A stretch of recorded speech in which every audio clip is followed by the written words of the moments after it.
Shalom, selamat pagi Bapak Ibu dan saudara-saudari yang terkasih.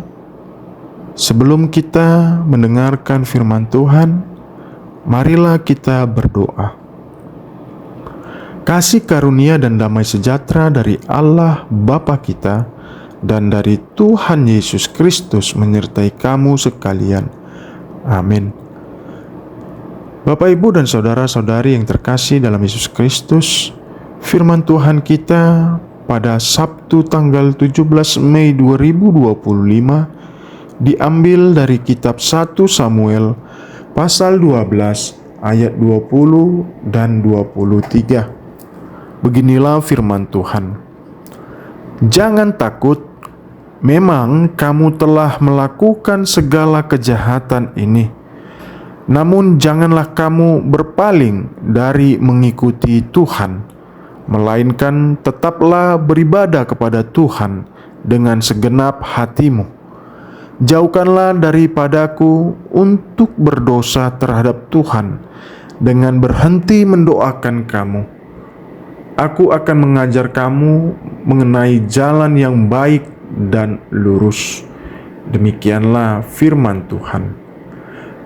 Bapak, Ibu, dan saudara-saudari yang terkasih dalam Yesus Kristus, ada seorang anak muda bernama Andi jatuh ke dalam pergaulan yang salah.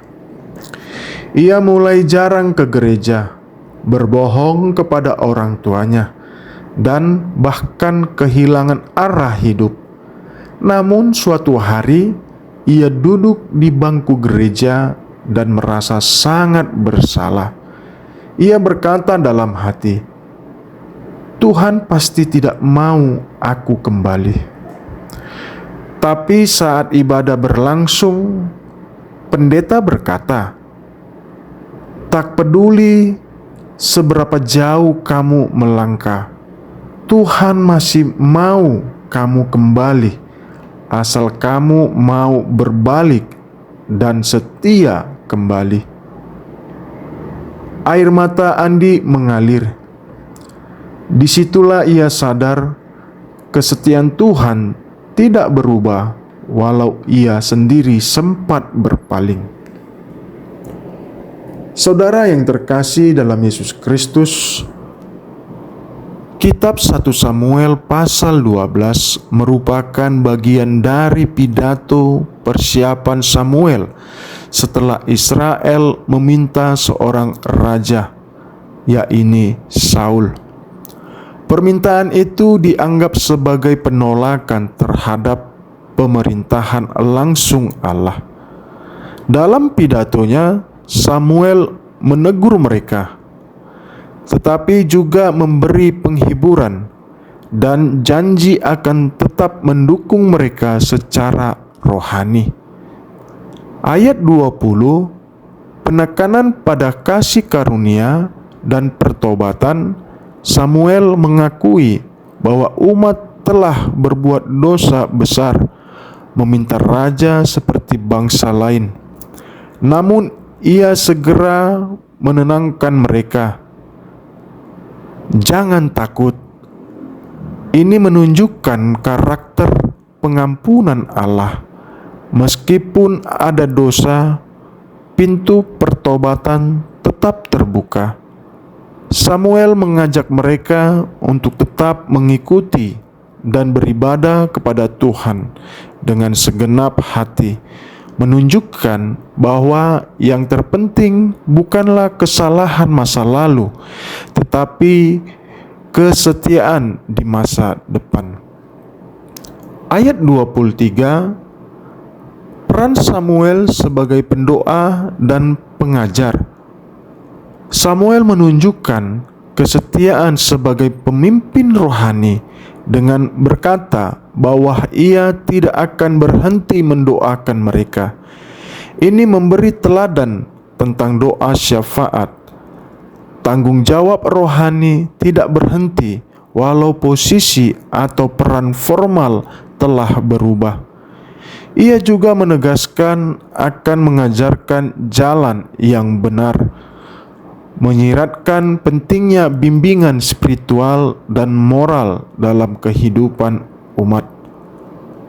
Saudara yang terkasih, firman Tuhan hari ini mau menyampaikan kepada kita, bangsa Israel juga pernah salah langkah.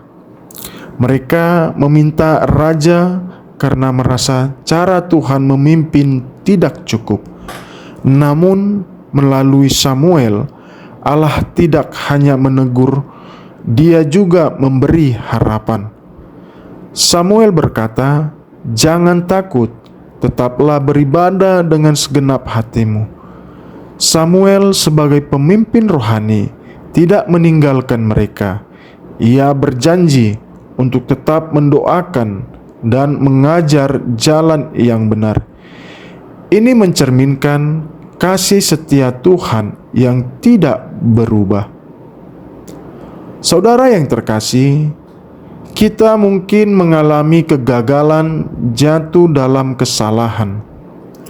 Tapi firman Tuhan untuk kita hari ini mengingatkan kita supaya kita tidak seterusnya tinggal di dalam kesalahan kita. Tuhan selalu memberi kesempatan untuk bangkit. Namun, ketika kita bertobat, kita harus mau hidup dalam kesetiaan. Jangan hanya menyesal, tapi juga ubah arah dan tetap melayani Tuhan dari hati. Mari kita saling mendukung dalam doa antara sesama kita, karena itu sangat penting. Seperti Samuel mendoakan umat, kita pun dipanggil untuk saling menopang, bukan saling menghakimi. Saudara yang terkasih, sekarang mari kita tanya diri kita, apakah saya pernah merasa Tuhan tidak mau lagi menerima saya? Apakah saya setia mendoakan orang lain yang sedang jatuh dalam dosa? Dan apakah saya sudah sungguh-sungguh beribadah dengan segenap hati? Amin. Mari kita berdoa. Tuhan Allah Bapa kami yang kami sembah di dalam Yesus Kristus Putra-Mu, puji-pujian dan terima kasih karena Engkau tidak membuang kami walau kami sering gagal. Ajari kami untuk tetap setia dan berikan kami hati yang rela mendoakan dan membimbing orang lain yang sedang jatuh. Bangkitkan kembali semangat kami untuk mengikuti Engkau dengan segenap hati. Amin.